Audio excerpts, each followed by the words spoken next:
Hey everyone, it's Nick Marzinski at TrappingLight.com. In this first part of the Photoshop project, we're going to talk about selection tools in Photoshop. Now, for those of you that might not be familiar with selection tools, basically they allow you to select certain parts of your image and make localized edits to just those parts.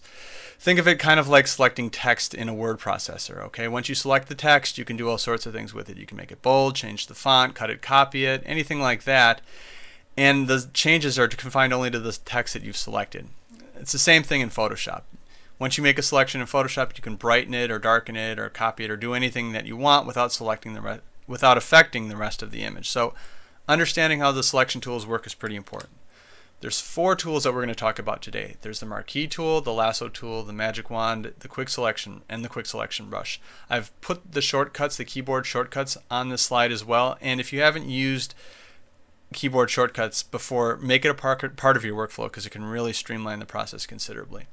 There's also things like the pen tool that's available in Photoshop CS or CC that's pretty complicated, and so we're not going to talk about that today. There's other ways of making selections like luminance masking that I'm also not going to touch on. Okay, so why don't we jump right into Photoshop and start working on the image. Now this is the starting point. This is a self-portrait that I did in my basement. I was testing out some flash stuff and I thought I'd throw this image away, but when I looked at it later I thought I could probably have some fun with it. The biggest problem right from the get-go is that this background is horrible. There's this black thing that's right here. We need to really just clean it up and get rid of the background completely. Make it look like it was shot on something like a white seamless background. So we've got 2 options here. We can either select the background and then delete it, or we can select my face and then mask out the background. Of the 2, I choose to do the latter, which is to select my face, because my face is really what I'm interested in. I don't really care that much about the background, I just want to get rid of it, whereas I really want my face, and that's how I approach selections. I always select the thing that I want. Okay, so let's start off with the first selection tool, the Marquee Tool, which is right up here on the toolbar. You can also get it by pressing M on your keyboard. You have a few choices with this tool. You've got a rectangular marquee, an elliptical marquee, and then you've got these single row and single column marquee tools that frankly I've never found a use for. In the case of these tools, when you draw a circle with the marquee, with the elliptical marquee, or a rectangle with the rectangular marquee, you pretty much get exactly what you'd expect. If you hold down the Shift key while you're drawing, with the elliptical marquee you'll get a perfect circle, with the rectangular marquee you'll get a perfect square. Also, with these tools you'll notice every single time I make a selection it completely gets rid of my old selection. Using some of the icons up here, I can change that. Right now it's selected to only make a single selection at a time, a new selection every time. If I press a second one, it will allow me to add to a selection. So now I can select multiple parts of my image. The third one will allow me to subtract portions of my image that I've already selected, so I can make some subtractions and make my selection even more custom than it already is. And the final one allows you to select just intersections of 2 or more selections where 2 or more intersect.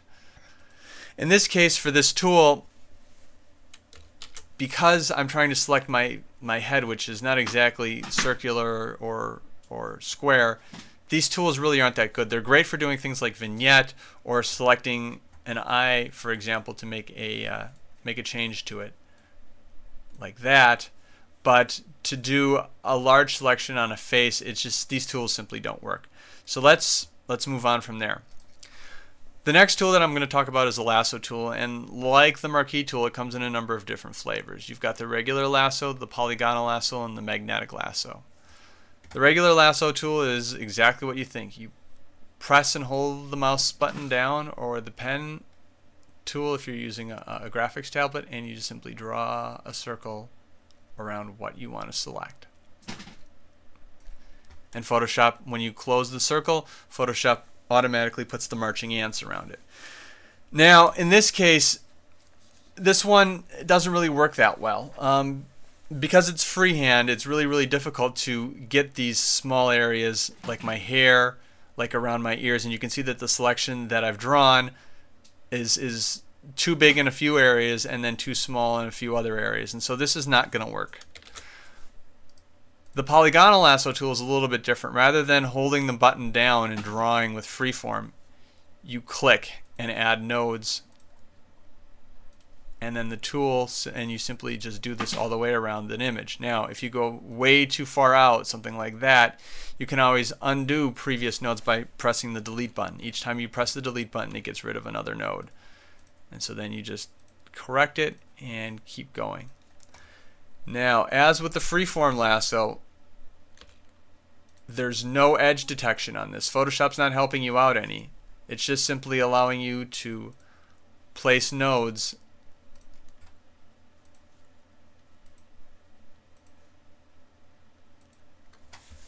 and then close the nodes to make a perfect selection or a final selection. So there's no edge detection. It's better than the Marquee tools because you can be more customized with the shape that you're going to do. But again, the lack of edge detection really hurts where you've got tough things to select like ears or like hair. So this one isn't going to do it either. The magnetic lasso tool of the three is probably the best. This one is the one that has edge detection. So you click to start a lasso point, and then you don't hold the button down, you just move along an area that you want to select, and Photoshop will look at color and contrast and it will decide where to make a selection. Now you can see that it laid down a few nodes where I didn't necessarily want them, so I can hit the delete button again to get rid of those and keep going. And go over to the other side. Again, Photoshop is simply laying down lines where it thinks that I want them. If I want to put a node down, I can click to do that, or Photoshop will lay down nodes for me. When I get to the end of my selection, my icon changes, I click the button and the selection is formed. Now, this is better than the other ones that we've seen because we didn't really have to do a whole lot of work. Photoshop figured out where the edges were. However, you can see up at the top here and up at the bottom, or down at the bottom, this isn't any good. So it's really not good at dealing with hard, sharp edges.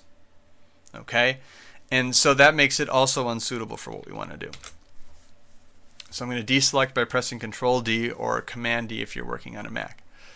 Let's talk about the Magic Wand tool with the W. Now this one has edge detection, and it's a little different than the tools that we've talked about before. Prior to this, when we're looking at tools like the Marquee tools or the Lasso tools, we're drawing a circle around our selection. The Magic Wand and the quick selection brush, you're actually drawing within your selection. So I want to select my face, I just click, and you can see that the Magic Wand tool immediately starts looking for areas of contrast and putting selections down. And I just keep clicking to add to that. You can see by default up here, the Magic Wand defaults to the Add To icon up on the top. And then if I want to undo it, like you can see it's selected this big white area here, I hold the Alt key down, my selection tool then has a minus next to it, and then I can press the button to deselect that. So I just keep clicking on stuff that I want to select. Now, the problem with this tool is that it really likes to go nuts. Whenever you click on something, it just wants to select as much as it possibly can. And there's some tools that you've got up here to deal with tolerance and contrast and making things contiguous and sampling all layers. So you have some customizability in how wide this tool will go to select things. However, it is a pretty blunt instrument.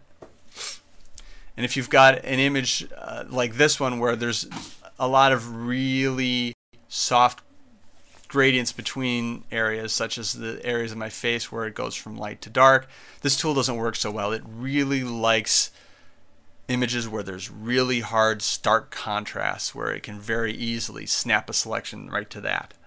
Okay, so in this case, this one's not so good. We're going to end with a quick selection brush. Out of all the selection tools that we've talked about, this one by far is my favorite. It works exactly like a brush does. You're literally painting the selection on, so you've got a lot of the same tools that you would with a brush. You can choose the size of your brush, you can choose the hardness of your brush, the spacing, that sort of stuff, the angle and the roundness. Generally, I don't mess with most of these with the exception of size. The larger the brush with a quick selection tool, the more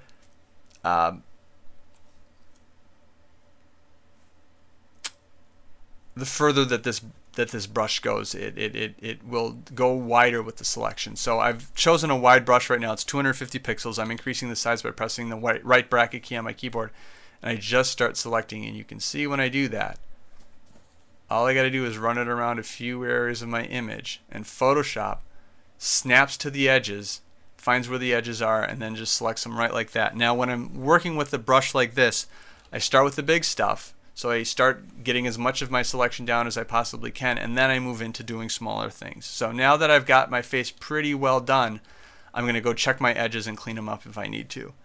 So I'm going to zoom in on the bottom here. I'm doing this by pressing the Control key and the spacebar, Command and spacebar, and then clicking and dragging to the right to zoom in. And then I'm using the Move tool by holding the spacebar down, which changes my selection brush to a hand so I can move around temporarily. Release the spacebar and I'm back with the quick selection. I'm just reviewing my edges at this point to see whether or not it's done a good job selecting exactly what I want to. If I see that it needs a little bit more, I'll just go right in there with the selection brush and work to massage it to exactly what I need. If I need to undo some selections, I hold down the Alt button or the Option button if you're on a Mac, which will turn it in from a plus to a minus, and then I can remove parts of the selection. But it's simply just a matter of going around and painting in what I want to select.